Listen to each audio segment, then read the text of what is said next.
You're watching iDebate. This is Attorney Sarmiento, and we have the University of St. Salle versus the University of Negros, Occidental, Recoletos. And our topic for tonight is human genetic engineering, a threat to our humanity. And we will now begin the opening arguments, and we will start with the first speaker of the University of St. Salle, Mr. Jonas Cortes. Jonas, you have the floor. Good evening. Gregor Mendel, father of modern genetics, once said, "If chemistry has the atom, then genetics has the gene." According to author May Wan Ho of the book Genetic Engineering, Dream or Nightmare, genetic engineering is the manipulating of genetic material in the lab. This includes isolating, copying, and multiplying genes, recombining genes or DNA from different species to another, bypassing the reproductive process. Now the question is, do you want this applied to human beings?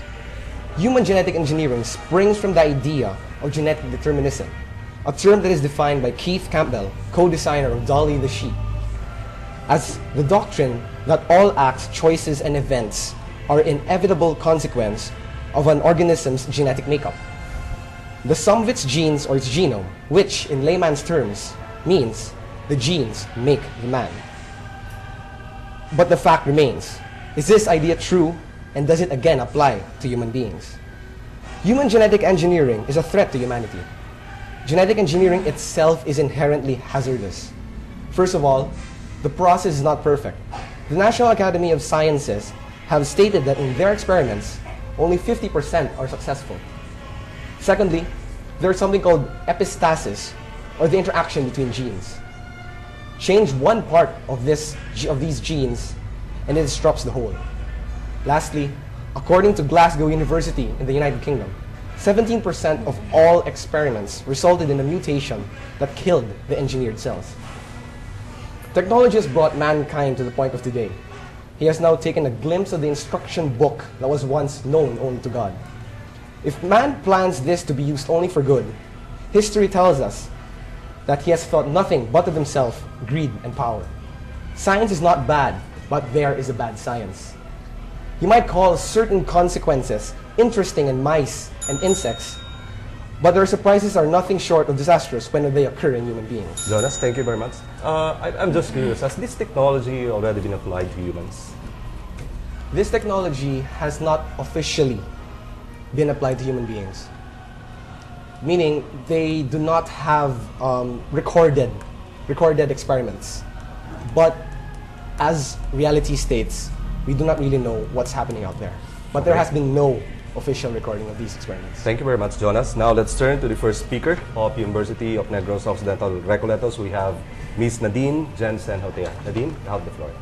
For years, scientists have studied genetics not only for the sake of knowledge, but also to provide answers to diseases that threaten humanity. Studies have linked 3,200 genetic defects to diseases, including colon cancer, cystic fibrosis, and breast cancer have been identified. These, my friends, are the real threat. Medical science breakthroughs with the aid of technology vastly improved the quality of people's lives, and the most promising of these is human genetic engineering. It could be our most powerful weapon in our fight against diseases. It does not only provide therapy to seemingly hopeless patients, but it also alleviates them and their loved ones from financial, physical, and emotional woes. Genetic engineering liberates people both from their illness and severe inconveniences through minimizing or alleviating the pains or altogether curing the disease. To harness the therapeutic benefits of genetic engineering requires a great deal of money, but compared to the lifetime expensive maintenance and family stress, it by far presents a better solution. Take the case of Ashley De Silva, the first patient to undergo gene therapy because of ADA deficiency. Her parents no longer have to worry to produce $66,000 every year for the rest of her life. Sarah Brickley was sentenced to a life of disfigurement due to third-degree skin burns. She and her husband today no longer suffer the emotional stress as genetic engineering gave her a new shot at life with regenerated skin.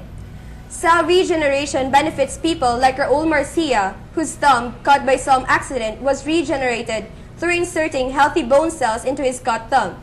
A cure like that given to Brickley that poses no possible host rejection since new cells came from his own. These cases are not even the tip of the iceberg at the thousands of lives cured and improved by genetic engineering. So you are saying that this technology may be applied to adults. It's Yes. not only modifying the genetic makeup of the, Yes, it let's is say, not. the fetus or It the is human not being. just about modifying the genetic makeup that comprises genetic engineering. It has a lot and a very wide coverage. Okay, thank you very much. Now let's